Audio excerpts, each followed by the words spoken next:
ஜனாதிபதி தலைமையில் கொக்குவில் தொழில்நுட்ப கல்லூரியில் இன்றைய தினம் வெள்ளிக்கிழமை இடம்பெற்ற போதை ஒழிப்பு கூட்டத்திற்கு இலங்கை போக்குவரத்து சபைக்கு சொந்தமான 70 பேருந்துகளில் பொதுமக்கள் பல்வேறு இடங்களில் இருந்து அழைத்து வரப்பட்டுள்ளனர்.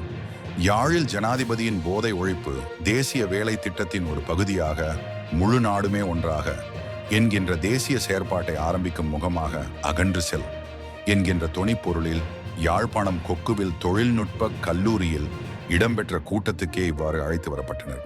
இதன் காரணமாக யாழ் மாவட்டத்தில் உள்ளூர் சேவைகள் முற்றிலும் பாதிக்கப்பட்ட நிலையில் மாலை நேரத்தில் யாழ்ப்பாணத்தில் இருந்து தமது சொந்த இடங்களுக்கு செல்வோர் பாரிய அசௌகரியங்களுக்கு உள்ளாகினர்.